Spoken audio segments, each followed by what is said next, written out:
Good evening. I'm Patricia Vallone with a CTV News update. Several Prince George's council members who initially supported a change to the county's homestead tax are now changing their stance on the issue. Members have been swamped with phone calls, emails, and social media messages voicing their discontent about an effort that would raise property taxes during the pandemic. Councilmember Jolene Ivey has been against the measure from the start. You could look back at the tape from the day of the vote, and you know what I thought. You know what Monique Anderson Walker and Tom Dernoga thought, and they still voted for it. But when all of their constituents contacted them and told them they were against it, that's what made the difference. So the people have used their power, and I think the people need to realize that they indeed have the power. They're the ones who changed the tide, not the three of us. It was all of the thousands of them. Ivey says there are no longer enough votes to pass the charter amendment, but a public hearing on the bill CB 48 will still be held virtually tomorrow. One evening, there was a demonstration for the right to vote nearby Selma. Confrontation occurred, and a young man tried to protect his mother.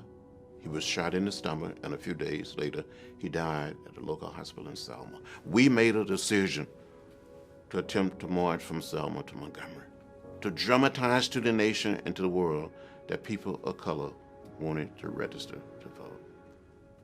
Two civil rights icons and a longtime local radio personality in our area passed over the last few days. CTV's Byron Scott sits down with veteran journalist Emil Harris to talk about their legacy. And joining us now is journalist Emil Harris. Thank you for joining us, Emil. It's good to be here, Byron. Well, we had quite a few passings over the weekend of civil rights and broadcast icons. There was John Lewis, congressman, who died on the 17th, C.T. Vivian, who marched with Dr. King, also on the 17th in Atlanta, Georgia. And then on Thursday, Patrick Ellis, longtime presence on WHUR. First of all, what's your reaction to all of this? Well, it's very devastating because it marks the end of eras, not just one era. Again, knowing all three men, you know, it bridged faith, it bridged politics, and then media. And so to see all three go at the same 2-day period was very devastating, but at the same time, it was inspiring because you really appreciate people, unfortunately, after they leave. How about the impact? I mean, and again, one was a congressman, the other one marched with Dr. King. He also set up the C.T. Vivian Leadership Institute in Atlanta, I believe that was. What's the impact of their passing mean? And how is it different from Mr. Ellis's? Well, first of all, these men not only talk the talk, they bled the talk. What do I mean by that? C.T. Vivian, first of all, was a minister who was the strategic field general for Dr. King. He was the person that would plan these direct action campaigns from St. Augustine, Florida, where they were, beaten on a beach and people threw glass in a swimming pool just because they tried to integrate. And then John Lewis, we always remember the Edmund Pettus Bridge, when basically they were mowed down by horses and for fighting just for voting rights. And so you see these two men, but what's most and always important to remember that these men did not operate just in a vacuum. They used media, they used radio to let people know they were coming to town. Then they used TV, and it was national TV, so the world could see this bloody abuse that they went through. And that brings in like a Patrick Ellis, because again, he was on WHUR for almost 41 years. Again, but he was part of radio when people would get up in the morning, and where would they be going sometimes? To church. And they would hear the news, hear what was going on. So this was the network that we operated on as a people. And so a huge void there with all three. And Emil Harris, we want to thank you for joining us. The heat wave continues here in the Washington metro region. If you need a break from the hot weather, the county has opened 3 cooling centers for residents. The Ardmore Rec Center in Springdale, Birchwood City Recreation Building in Oxon Hill, and the Adelphi Center will be available. The centers will operate from now until Thursday, 10 a.m. until 6 p.m. Meantime, a heat advisory remains in effect until 8 p.m. 37 children die each year in the U.S. from vehicular heat stroke. That's according to the National Safety Council. But as Katira Jones reports, these tragedies can be prevented. The scorching temperatures can be very dangerous, especially for small children. And I want to show you how hot it can get inside of a car. Now, with the windows up and the AC turned all the way on, it's about 96 degrees inside of this vehicle. But when you turn the AC off, cut off the engine, the temperatures will soar. That's why fire officials want to remind parents and caretakers to never leave a child inside of a vehicle. We encourage parents and people in charge of caring for children to act. A, avoid heat stroke by never leaving your child in a car unattended. C, create that reminder. Use a stuffed animal when the child is not in the car seat and put that stuffed animal in the front seat with you. It could be a briefcase, a stuffed animal, a cell phone, any sort of visual reminder to let you remember that that child is in that back of the car. And you need to make sure you take them out when you leave the car.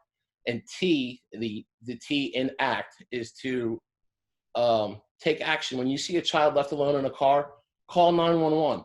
We are trained to respond to these types of incidents. A great tip is to leave an important item like a cell phone or a bag next to your child in the back seat of a car, just as a reminder to get the child out of the vehicle.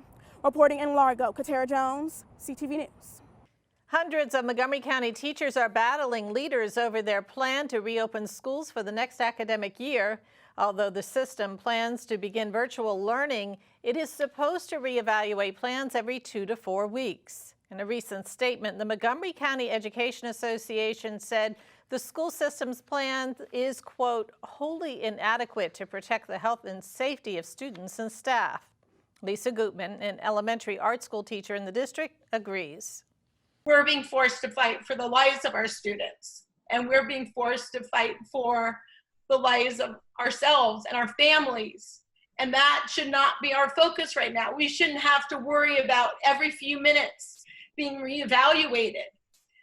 Prince George's County and Howard County and Arundel County have made it so that in January, they have committed to a semester of online. So that relieves that anxiety and that fear that we as educators are feeling right now for our families, for ourselves, for our students, most specifically. And we believe that we should be focusing on their education right now. We shouldn't be focusing on the preservation of our lives. Teachers and union officials say MCPS has yet to release concrete plans on how masking, social distancing, and enhanced cleaning chores will take place. Well, 554, that's the number of new COVID-19 cases reported by the state health department today. That's a big decline from yesterday. On Sunday, 900 new cases were reported by health officials. The Maryland COVID death toll to date is about 3,200. Custodial workers at the University System of Maryland are demanding mandatory COVID-19 testing, protective equipment, and training. The demands from the ASME union come as students prepare to return to campus in August. According to the Baltimore Sun, the union wants a uniform policy on testing and screening. The union has filed a complaint with a state labor relations board. County police are investigating 3 homicides over the weekend. Early yesterday morning, a man was shot and killed on St. Clair Drive in Temple Hills. On Saturday, a woman was found shot to death in a car in Clinton. And in a third incident, also on Saturday, a man was found dead in the 2400 block of Kent Village Place in Landover. The victim has been identified as 30-year-old Ronald Henderson, Jr. of Clinton. Anyone with information on any of these cases is asked to contact authorities. Well, are you a painter, dancer, or a musician looking for a way to turn your hobby into a career? As CTV's Keisha Butts reports, you might want to check out the Art Council's new series. That's right, the Prince George's Arts and Humanities Council is hosting a new series called Artrepreneur. This new program helps all creatives from painters to dancers find ways to turn their passions into businesses.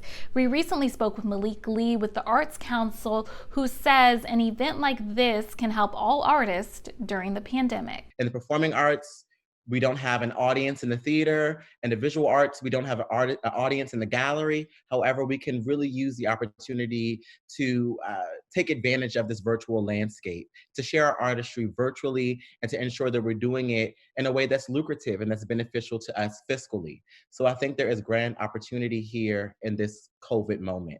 There's currently 2 upcoming events for the series. The first one is called I Am the Future of Black History, and that's this Wednesday. The second one is called Creating a Social Media Strategy, and that's on the 29th.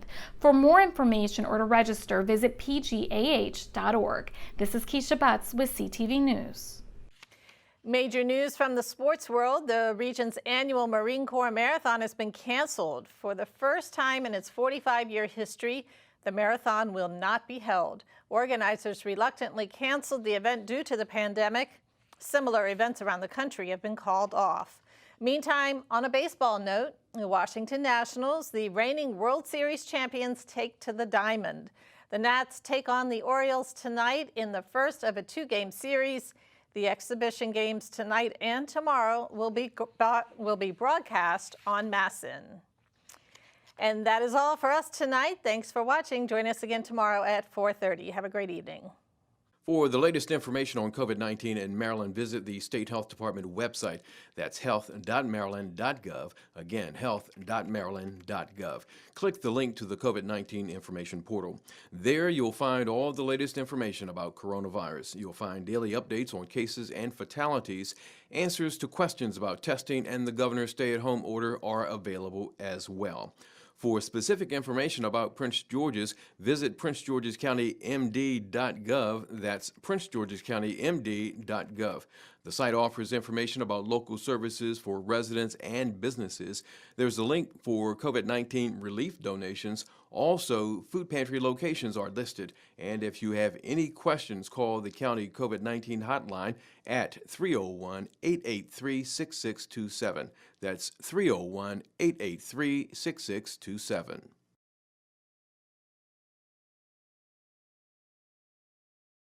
You're looking at me in the future. Okay.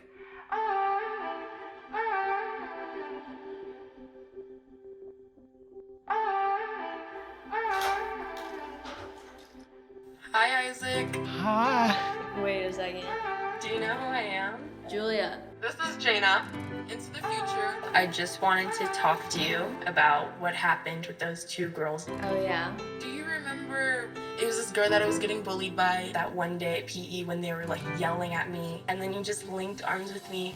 I don't think you know how much like that helped me, because like I finally like knew that I had somebody. Because of you, Isaac, and what you did for me years ago, I grew up to be more independent and love myself and just be a little bit more confident. Aw, I'm like a little tearing up right now. Just to see her in the future just blossom and look beautiful, and that was really amazing. There was a time in my life where I was extremely homesick. I decided that I needed a pet. When I first saw a turtle, my heart was full. He jumped up and kissed me and like jumped right into my arms. I immediately went up to the volunteers at the shelter and said, I want him, like he's gotta come home with me. Now I'm anything but lonely.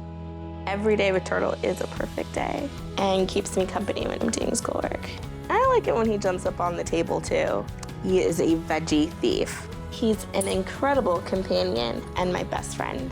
Can't say that I've met anybody that doesn't love him too. When I adopted Turtle, I discovered all the things that make him unique. He's a little bit of a lot of things, but mostly he's all pure love.